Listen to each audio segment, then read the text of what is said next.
Well, hello again. I suppose you're wondering why I've called you all here today, tonight, whatever. It's Winter Pride 2021. Woohoo! We have a run coming up here of a game called Superliminal. It's gonna be run by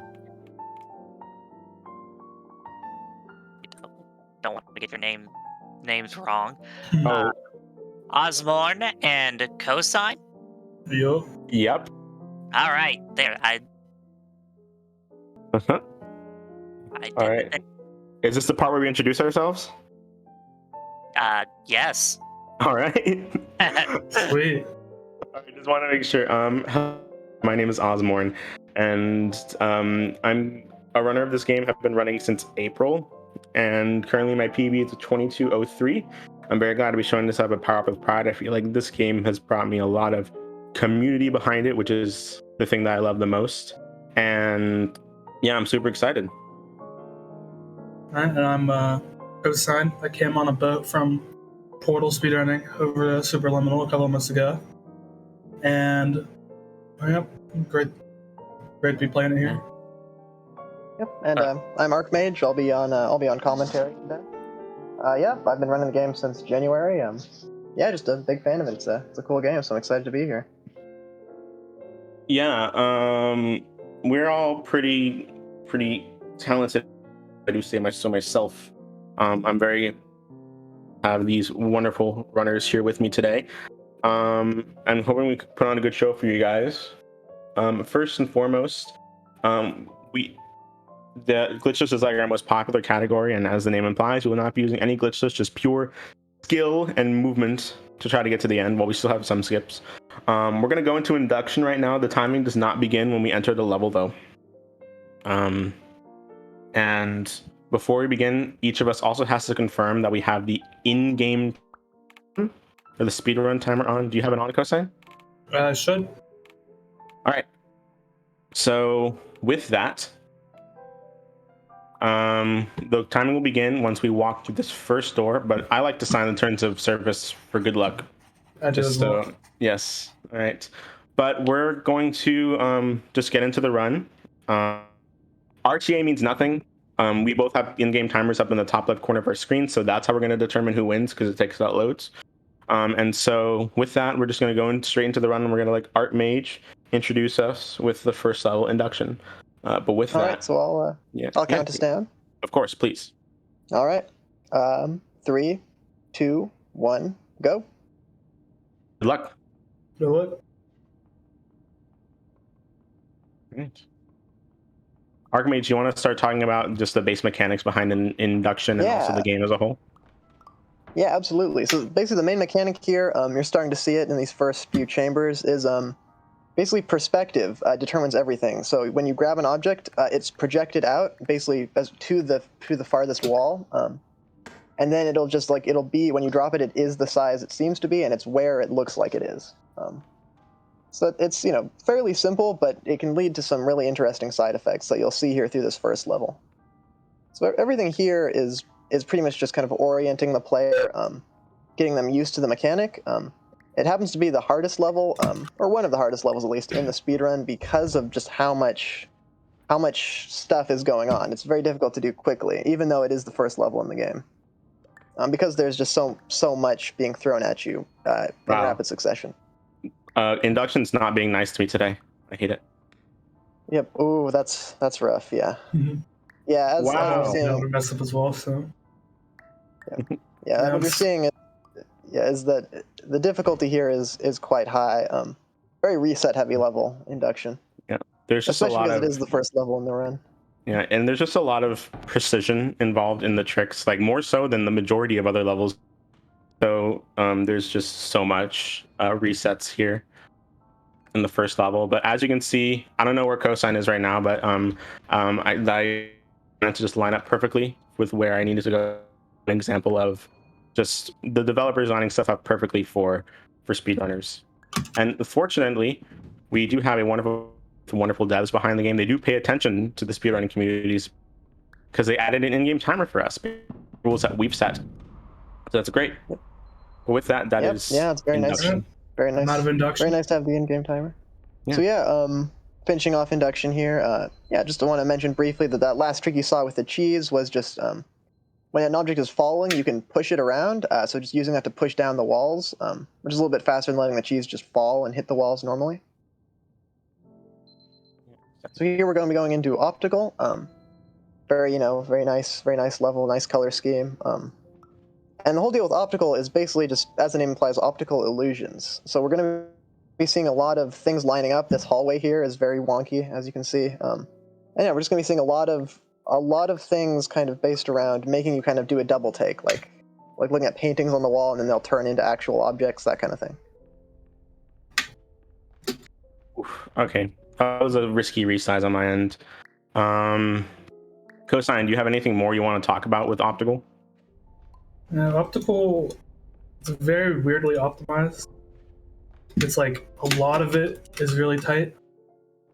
So, and at the beginning of the run, it's not something you want to deal with. Exactly.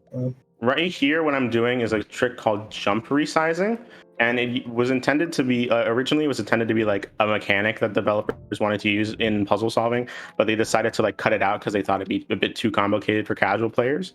And so it's literally just jumping while an object is underneath you, and then resizing it, just doing a double click underneath you in order to resize it and make it a bit bigger. And we can also use that for certain but if everything is done well, then we can only see it once more throughout the run. Mm-hmm. Yeah, so yeah, as you're seeing here, just paintings on the walls, and then when you line them up, they turn into actual objects, that kind of thing. It's pretty cool.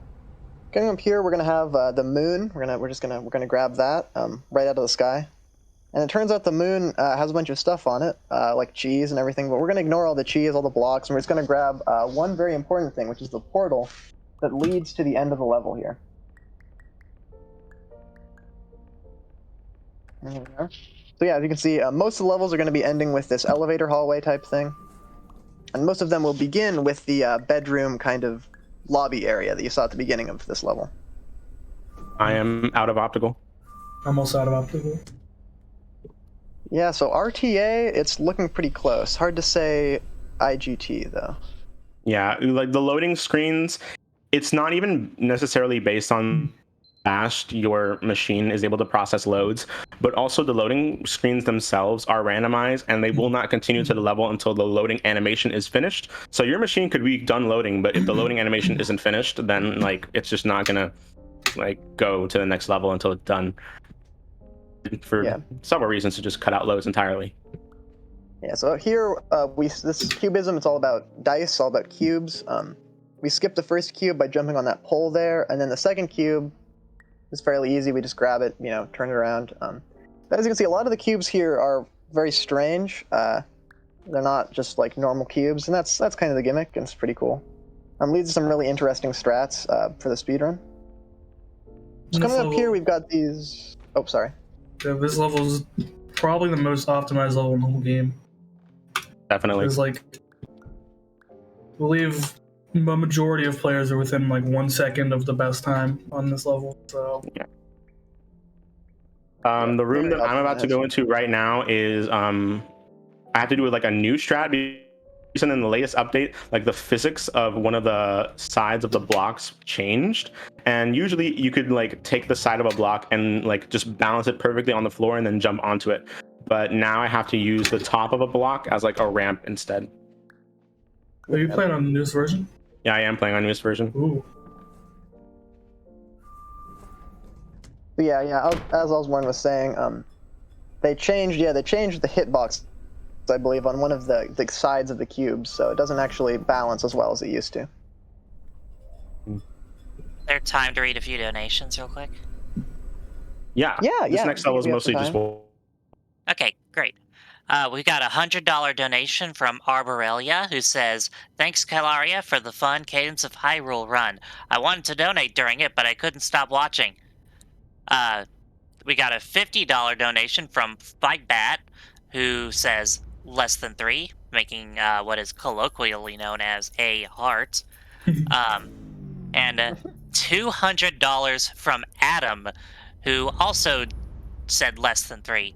And that has put us to the $250 mark to unlock that glitch showcase after the run. Woohoo. Oh, nice. Fantastic. That's incredible. Wonderful. So yeah, here we are in a blackout, and as you're seeing here, kind of horror vibes, but you've noticed like there aren't really any jump scares, and so that's kind of the main objective with this level for the developers was kind of making you jump at your own shadow without actually like putting anything objectively like frightening in there. Like you've got, you know, everything's dark, you know, you've got stuff on the floor that looks like blood, but nothing like, no jump scares, right? Which I think is a really neat way of kind of messing with player expectations. It's like Yeah, perception is reality, except it's metaphorical instead of. Yeah, exactly. It kind of takes perception is reality in a different direction. But coming up here, we're going to see the first skip of this level, which is walking backwards through this kind of dark area here. And you won't be able to tell this just from looking at the screen, but it's actually because this area is a maze, and typically you would go down a different hallway and grab a light source. But of course, that's slower than just memorizing the inputs and, you know, walking through it. That was a scuffed blind maze. My mom was pretty It good. happens. Nice.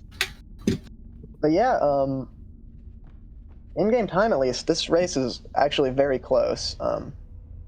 Yeah, it could be anyone's race at this point. That's what we like to see. Let me know which end blackout on. All right, I will. I had a really I paused for a bit because I got stuck in a box in blind maze. So. I want to mention here briefly. You notice as we pass through this final room that the blood was actually red paint. Of course. Yeah. You should have known. Yeah, of course. Just it's the most obvious. And it's Sunday, so they're showing beans. So. Exactly, just a nice coincidence. Yeah. Exactly. I ended blackout on an 8:52. I ended at 8:55. Okay, that's really close. Yeah, still anyone's game. We don't like. Everyone, hold your breath until Dollhouse. Yeah, Dollhouse is where it really gets fun. Actually no. Hold your breath until. Hold your breath until. Hold your breath the whole time. Yeah. Yeah, basically, don't breathe. Continue holding your breath. Exactly. Do not breathe until the end of the run. No, anyway, go ahead, Archmage. You were. Yeah. You were saying about clone. Yeah. So of course, the main mechanic here, as the name implies, again, is cloning objects. So instead of like grabbing things normally, it's going to be just duplicating objects in front of you, or grabbing a copy of the object instead of just grabbing the object itself. And you can do some crazy stuff in here. But for the purpose of the speedrun, we're just trying to get through everything as quickly as possible. So it's just it's going to be mostly just trying to kind of clear these rooms as quickly as possible. Just slow down as little as we can. So here we're going to be using that physics property again that I mentioned in induction, where you can just push things over to knock that apple off the button, which will open the door. Mm-hmm. And a lot of people. Oh, sorry.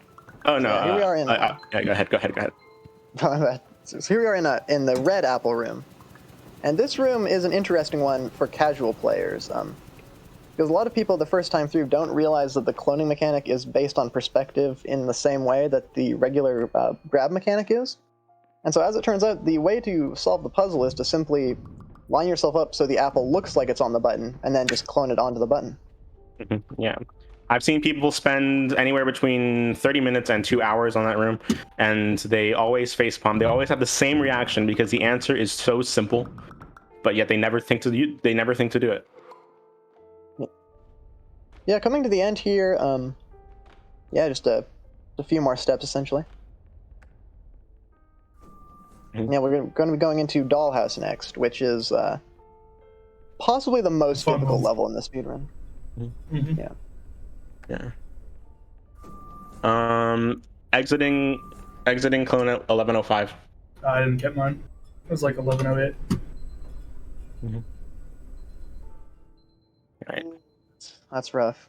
So yeah, this level starts with walking backwards instead of sideways, which everyone forgets more often than they'd like to admit. I So forgot. yeah, Oh, no, it's why? easy to just it's easy to just use the same muscle memory. It's not a Yeah. huge time loss though. If your name is Hippie you do it every time without fail. Mhm. Yep, calling out one of our mods. Yeah. But yeah, so the main mechanic in this level is portals essentially.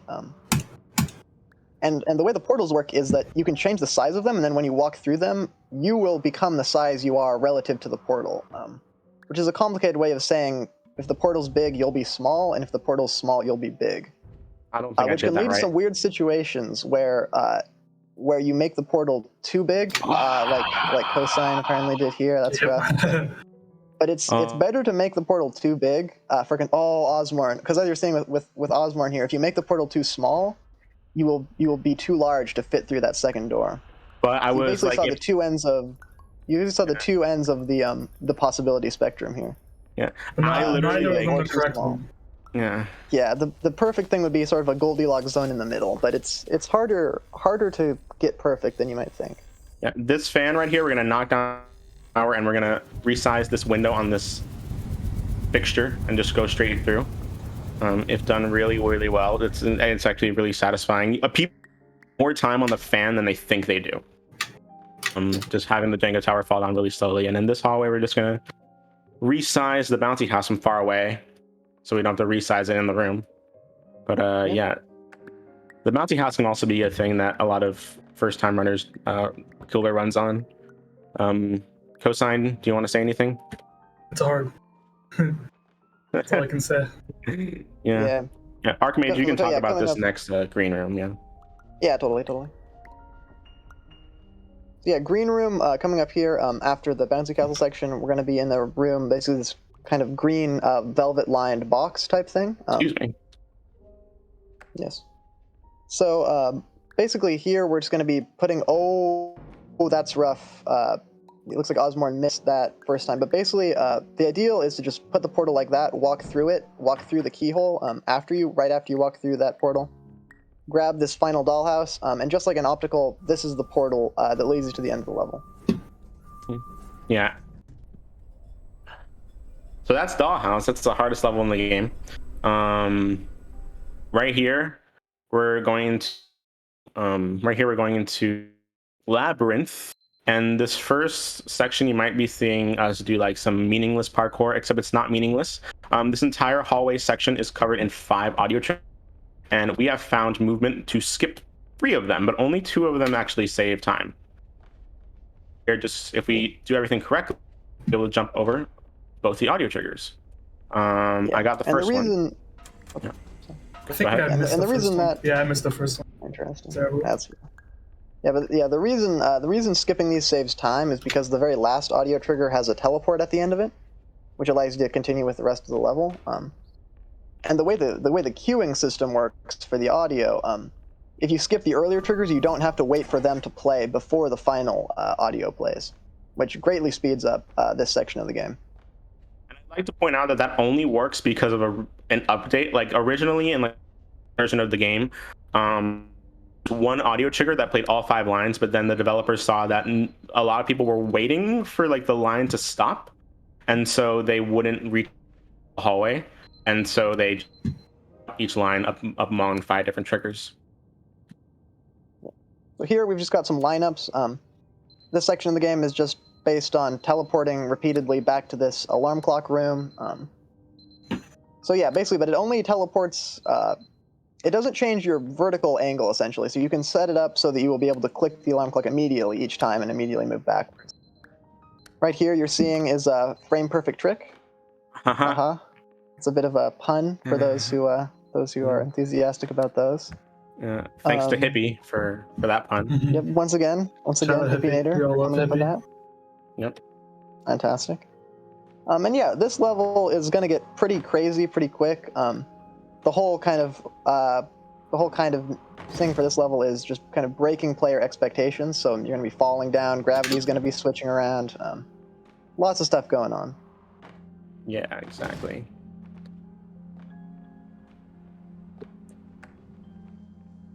Yeah. Yeah, the way that this game is set up with like the and then all the puzzles breaking. If you're watching this for the first time, We've I just spoiled the entire apologize. game for you. Yeah. I mean, we don't really get delve To an into much of the extent. story because I have the dialogue turned off, but Same. you must be very confused. I apologize if this is your first game. Yeah, for sure. I mean, the thing is that it doesn't make a whole lot more sense when you reach this part of the game normally. Like, it's just part of the fun is being confused. Except for this hallway here, which is terrible. The hallway we just went through on Ozmourn's side. It's basically you have to look in the opposite direction of where the arrow is pointing each time before you then go back the right direction. And I don't know how many people have actually gotten that on their first time through, but no one I've talked to has been able to just actually figure that out. You can get lucky if you just look in random directions, but it's hard. Yeah. I have watched several people casually play this on Twitch, and out of say 100 streams, 2 of them have gotten it without help and figured out like okay, thanks to lag, for some reason I clipped out of bounds. Don't know why that happened. Oh no! Oh, I just saw that on my end. That's awful. That's strange. But out of the several streams that I've seen 2 people figure that hallway out without help and actually know the answer, like not guessing. This last area right here, as you can see, there's a parking lot. If you go walk into the corner, you're gonna trigger walls instead to show the parking lot, and the parallax effect wears off. And so you don't actually have to be facing the walls to trigger them. And once you do, you can just click the alarm clock in that room. So yeah. I just want to briefly talk about how Ozmourn was able to accidentally clip out of bounds there. That elevator maze is actually a setup. It's actually just a 5x6 grid, if I recall correctly. Yeah. Linked end to end with portals. And lag can cause you to glitch through those portals and fall out of bounds, like you saw there. Exactly. Here we've got a narrative moment where you put a portal inside of itself, basically, and that causes reality to break. So this is basically kind of a cutscene where kind of the level geometry dissolves, kind of revealing a light map behind, and then you get teleported to another section of the level to continue on with the game. Just creating a paradox, as one does. If the host wants to say something right now, they can, but really quickly, because we do also have a trick that we want to explain. It's very minor, but if the host wants to say something right now, they can. We don't have any donations to read at the moment, so I'll just let you do the trick. All right. If that's the case, Archmage, why exactly I'm going to be resetting the checkpoint in a few seconds? Yeah, I'd be happy to explain. This is an interesting little trick that was discovered using the game's practice mod that a great person in the community has developed. Basically, it was discovered that when you walk through this portal here, your size is reset to 0.995, I think, or 9909. I think. 9909, thank you. Which is, of course, slightly smaller than 1, which means you walk slightly slower than you would if you were at size 1. So by resetting a checkpoint, the game will return you to size 1 and allow you to continue on at normal size and normal speed. And it doesn't save a ton of time, but it saves like probably about 3 seconds. Because as it turns out, the other portals in this level are also modeled a bit worse, or a bit badly, and they actually make you very incrementally larger as you go through them, which saves a bit more time. Theoretically, at least. Exactly. So yeah, it's little stuff like that. That's like a free 2-second time save. Yeah, so Sorry about that thunder noise for everyone. I had the game a little too loud. Yep. Oh, yep. I should have. That's my bad. I should have put a warning there. Yeah, that thunder noise is a little louder than it really should be. Yeah, exactly. It's true. But yeah, for the most part, we've got quite a bit of walking here. So yeah, if there's anything the host wants to say, now would be a great time. Anything you want to? Want to talk? Some fun with it. You could go to the Yeti.com and buy some shirts. Could do that. Mm-hmm. They're awesome shirts. Yeah, for sure. $5 from each goes to the Trevor Project. Yeah, for sure. And the host, could you remind everyone what the Trevor Project does? And yeah. Well, The Trevor Project is the leading national organization providing crisis intervention and suicide prevention services to lesbian, gay, bisexual, transgender, queer, and questioning youth. You can check them out at thetrevorproject.org to access their services, find out more about their impact, or to donate. Fantastic. Cool. Please get those So, yeah. donations in. Yeah. Yeah, for Yeah. sure. So yeah, we have the just about the only 2 tricks of the level coming up here. First, we have a one-piece chess, which allows you to basically use 1 chess piece instead of 2 to cross this chessboard. The way this is designed is these these chessboard squares are only solid when there's a chess piece sitting on them. So instead of using 2 and just going across kind of slowly, we can jump and then move the chess piece over while we're in the air, which saves quite a bit of time. It allows us to go more of a linear path rather than stopping.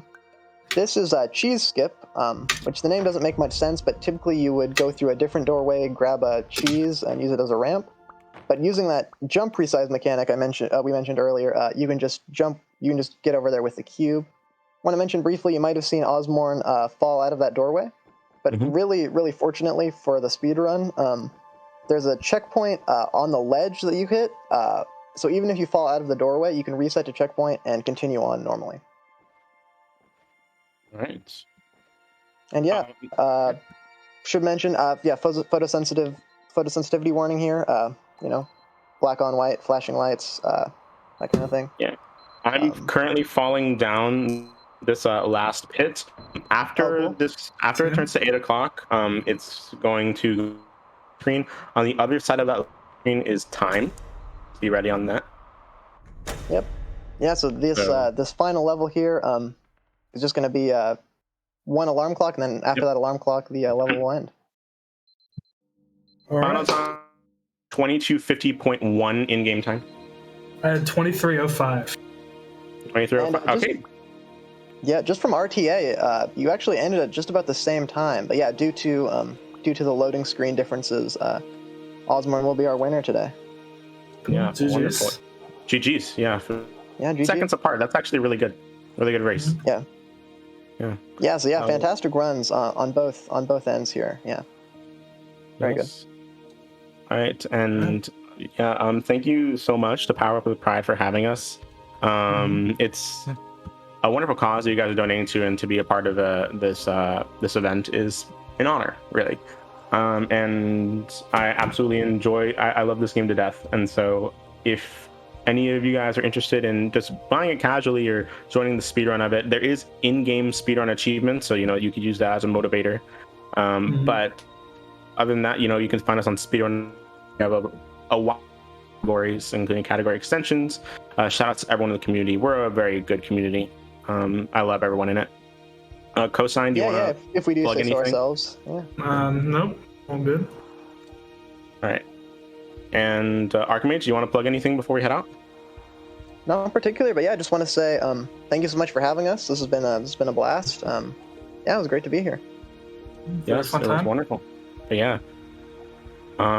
We have been, some superliminal speedrunners, and this has been Superliminal Glitchless. Thank you so much to Power with Pride for having us. And good luck to David Key. I believe that's how you pronounce their name. On the next run. I remember who's running. I don't remember what game they're running, but I'll let the host take care of that. I do believe before that we do have the glitch showcase that was met. Oh, you're right. That's right. We met that incentive. Forgot. Oh, sweet. I'm going to be completely honest with you. Awesome. I'm going to be completely honest with you. I completely forgot that I had set that up as an incentive. But I'm more than happy to do it. We can do it in like 10 minutes. Yeah, fortunately, it's very easy to do. You just have to briefly transition to the game's practice mod, which should just take a couple seconds. Yeah. Change to intermission real quick, if you don't mind, and just come back.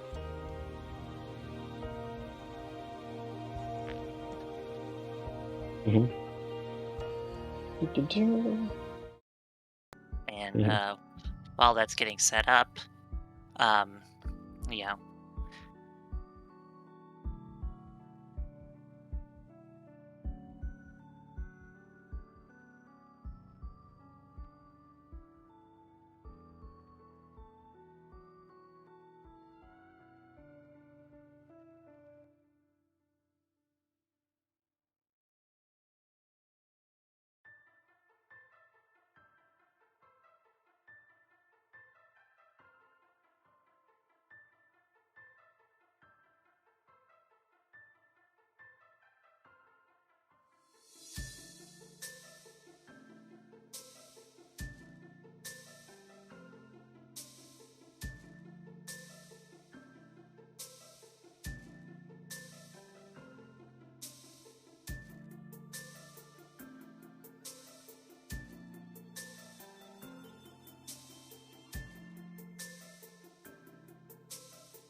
Tommy.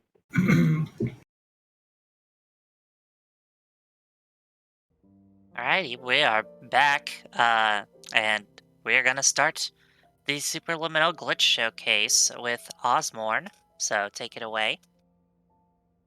Hello, I'm Ozmourn again, and unfortunately, due to some technical difficulties, I couldn't get the practice mod up, which unfortunately just means we won't be able to no clip where we want to go to show off certain tricks.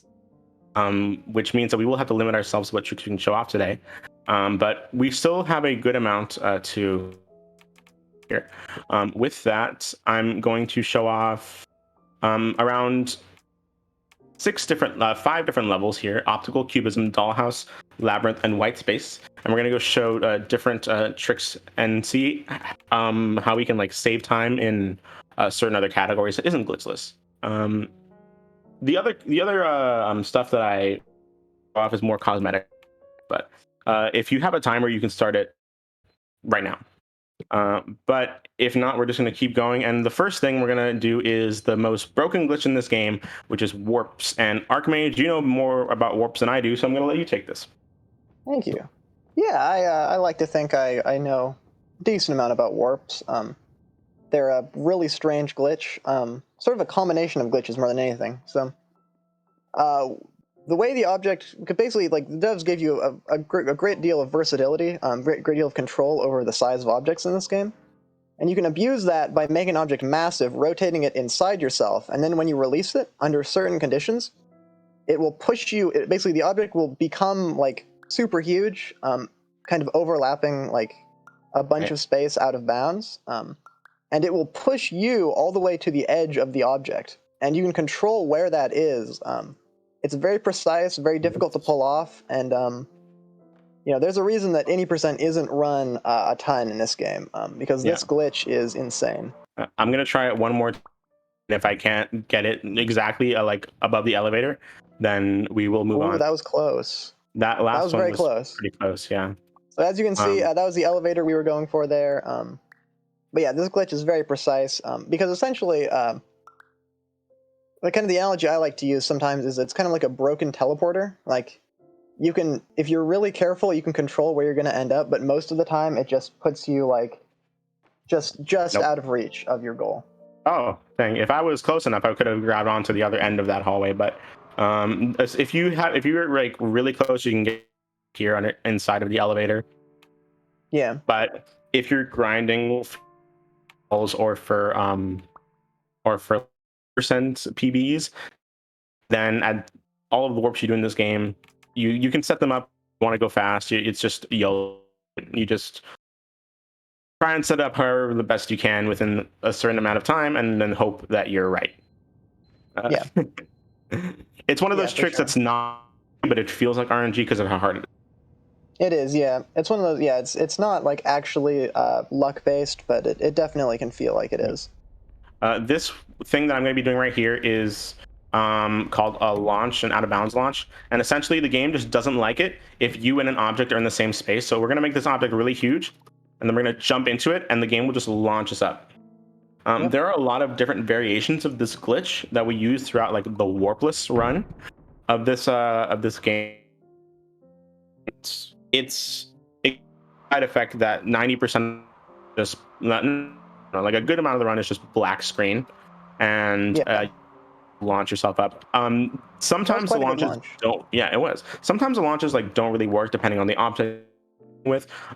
Essentially, it's just like the game just does not like that you and an object occupy the same space. So it will just push whichever object that is like the path of least resistance out of bounds. And so if it's easier for the game to push the object out of bounds, it'll do that instead of pushing you out of bounds. Yeah. So there's some objects, especially very like thin objects or very small objects, where the game will, instead of putting you out of bounds and giving you a bunch of velocity, it'll just push the object itself out of bounds, because that's what the game deems is the easiest way of resolving the impossible physics situation. Yeah. Which is unfortunate when you're speedrunning, of course. Yeah. So there's a little bit of variance there, but you want to explain Dollhouse? Dollhouse is cool. So what you saw in the glitchless run was glitchless dollhouse, of course. You have to navigate everything linearly, and you're very restricted in kind of the path you can take. But here, what we're going to do is we're going to launch out of bounds, and because the final portal, it's just a grabbable object. You can get a line up here, grab it from really far away, like you just saw, and then just resize it in this room. And fortunately, this room is like just the right size here, so you can resize it in this room and just walk on through. Yeah, I'd exactly. like to say this trick is done like the most in the modern warpless. It's done like 3 or 4 times. Because a lot of levels just have this exact same sequence, basically.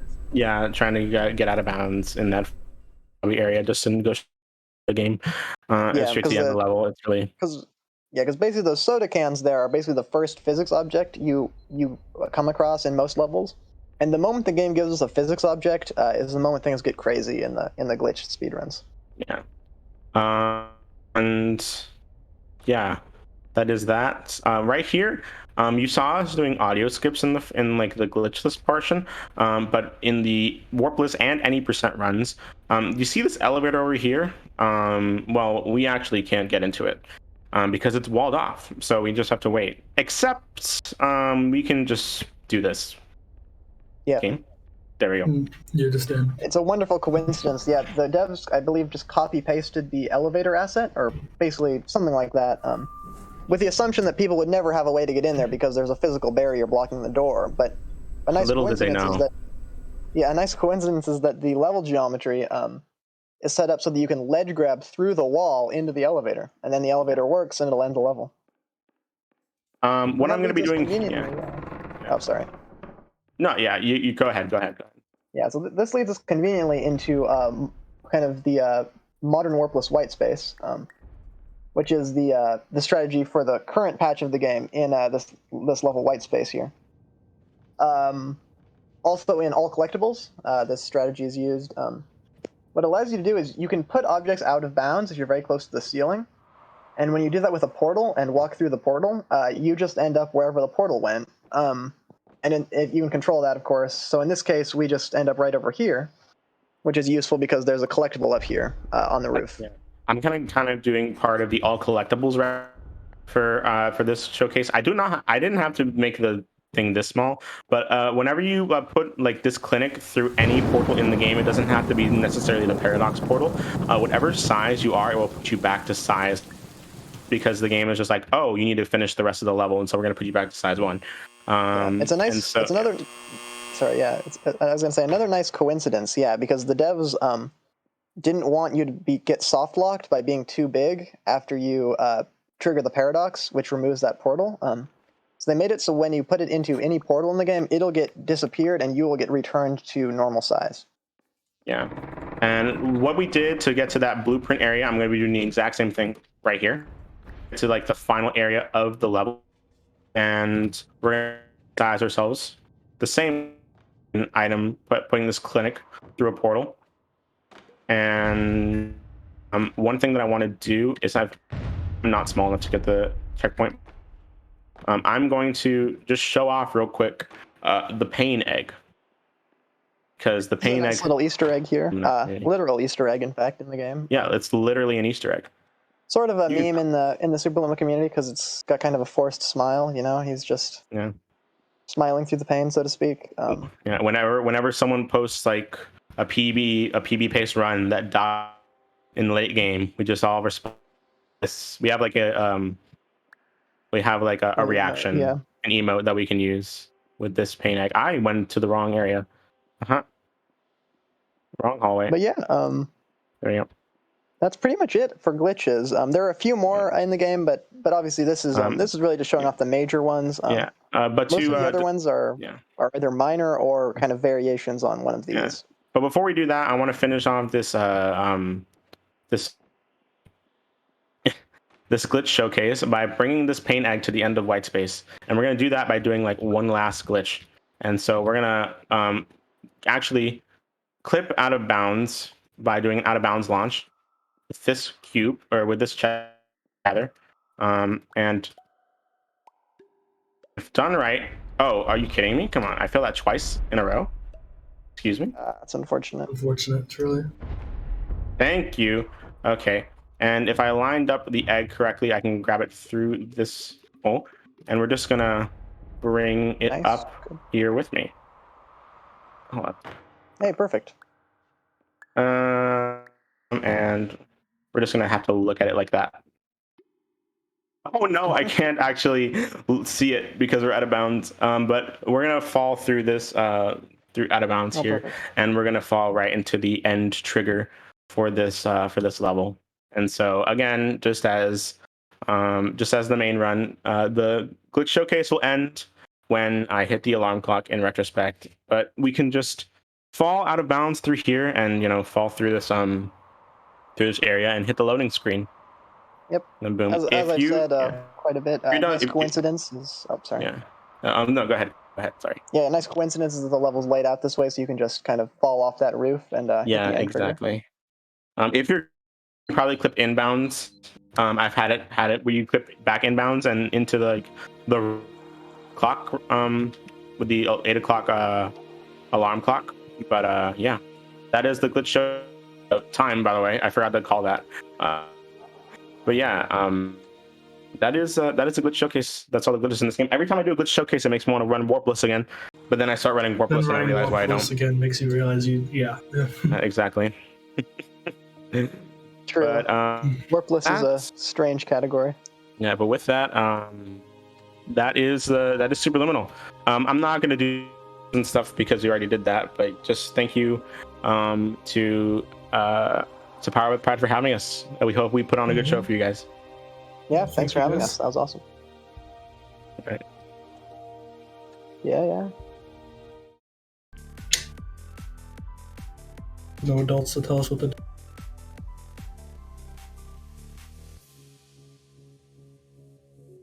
Those are some wild glitches. But thank you for showing those off and for doing that Superliminal race. Next up is going to be Quest for Glory 2 Trial by Fire, run by David TKI. But I will not be accompanying you to it. This is the end of my host shift, and in fact, my last host shift for the weekend. But there are plenty of other hosts who are more than capable of, guiding you through the rest of our event. And, well, I'll be around doing something. But in the meantime, we're gonna pass the hosting torch over to Reyes, I believe. So, y'all enjoy your night or your day or your morning, whatever time it is, wherever you are. I see you later.